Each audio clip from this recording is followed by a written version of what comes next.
Many people nowadays take animals as pets, but unfortunately, what people don't realize is their mindset is based on ownership. If you take English into account, even the way we speak things, you say, I have a pet. To have something is a perfect synonym of to own something. And in a sick society where parents or, well, adults live by this stupid authoritarian mindset that they own their children, they also own their pets. But since there is this hatred towards your own kin, the point is, adults would usually treat their pets better than their children. Because if you've been mistreated by humans, it's obvious you would want to prioritize taking care of other species more than your own. This is kind of treason towards your own kin because, well, you have been raised by your own kin and you will be taken care of one way or another by that. Either in the good sense or in the bad sense, because in nature you get abandoned by your own race. Well, point is, you're not gonna lead a good life. Because if one strays from the rules of nature and the rules of life, well, they're just an outcast in this world, and whatever piece of solace they will seek will be simply irrelevant, and the only solace they will find is in distractions. The problem is, once they become one with those distractions, once they accustom themselves to that and they identify themselves with those distractions, they are simply lost forever.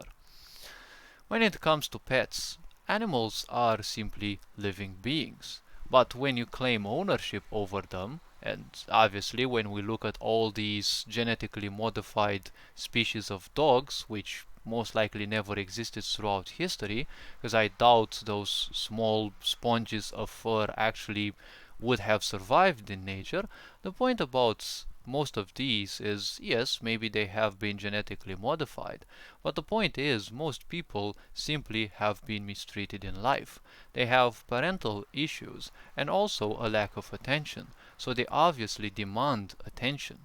But they also consider themselves, funnily speaking, masters over someone else or something else, because that's how narcissistic tendencies function.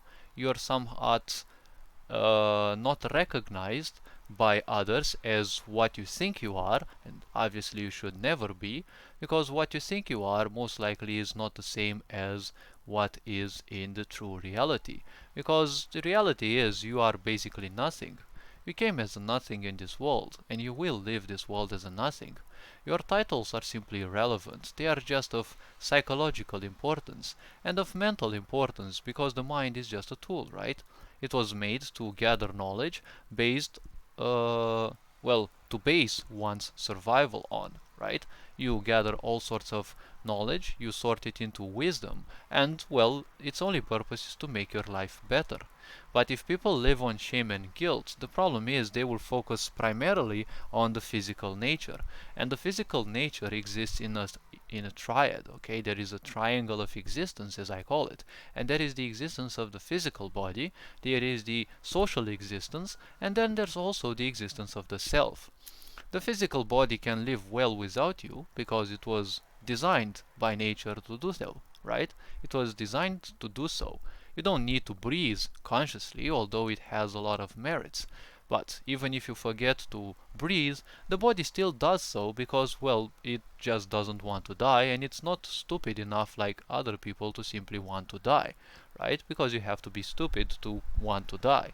Psychological trauma, obviously, when it happens, it makes a lot of people wish to die. So, in order to run away from their traumas, people will always call for distractions.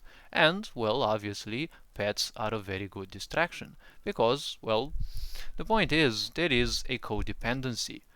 Animals have to forage, because if you look at wildlife as is, all the pets that you have, they're also a piece of wildlife, right? So these animals have to forage. Foraging means that you have to seek for food and you actually have to look for it. And no, they don't have supermarkets and the such, they just have to walk a lot. Dogs, as an example, are one of the most, if not the most robust terrestrial animals. They can walk even a few dozen kilometers per day seeking for food. and they can live well without food for several days, most likely. But the point is, the dog, when they see food, they will always eat it as if it's the last meal. That shows how important survival is for animals. When a human takes a pet, well, an animal as a pet into custody, because, well, you don't keep a pet at home because you love them, you just need attention, and, well, you consider yourself unworthy of other people's attention, so you want attention from a certain pet, the animal will most likely give you their power, because, well, it's instant gratification. The animal thinks to themselves, why should I bother, right? Seeking food in rain and winter and all sorts of bad weathers, right? Bad weather conditions, let's actually call it so. Why should I spend my time so when I get free food and some free shelter, right? It is a win-win.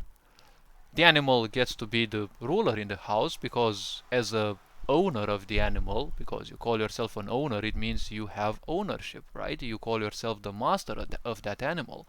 But you don't know, probably, or most likely you don't know this, that in this world everything is reversed, right? The master is the slave and the slave is the master. Because even in sadomasochistic relationships, the so-called master or mistress is the one who does what the slave wants, because the slave gives them the power, but they get attention in return, right? They get mistreated by the one, and obviously that's what they want. They want to feel mistreated, they want to live that psychological and emotional state of being mistreated, right? And the abuser, yes, the abuser will do so, right? And they will pay the abusee their attention, right? And their time.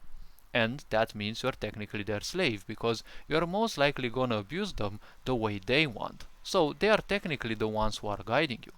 When you have your so-called ownership over the pet will simply change your lifestyle, right? Because you have to adjust it to that of your pet, right? You have to change your style of being, right? You always have to tend to the pet's needs, and that pet most likely becomes more important than you.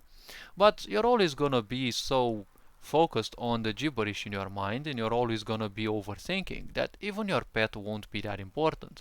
You'll be occasionally be reminded because the pet, just like a child, has emotions and they will simply come and bother you if they want food, right?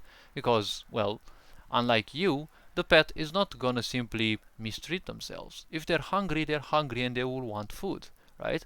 If you're hungry, you're always caught up in your, psychological traumas and the such, and you're most likely always gonna, you know, delay food or sleep or whatever just to try to finish that cycle of suffering that you have, right? Or basically said your distractions. So most people usually have pets just because they want some attention, right? They feel that they are entitled for those poor animals to give them attention. They don't even know what it takes to have a dog, for example, because a dog, you can't keep them in an apartment, right? They need a huge amount of space to move. If they don't move, they will suffer a lot. They will have a lot of health problems because they were meant to move. It's like those people who buy expensive cars, but they don't have the money to, support those cars. And like everything else, if it stays still for too long, it will actually break faster than if you actually use it. Because like any object, the car was meant to be used, right? It has to function because that's how it supports itself, right? All the cycles going on make sure that it is well kept in a way, because there is a big thinking behind each of these machines that are made nowadays. Animals are the same. They need a lot of attention and they need a lot of knowledge to take care of. But many people just think that, well, they just handle themselves just like they allow circumstances to decide literally everything in their own life.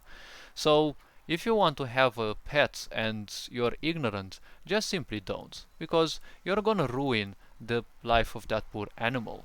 Just as you're most likely ruining the life of your children, because ignorant parents will never raise happy children. All this being said, you are appreciated, take care of yourselves, Ferenc on board signing out.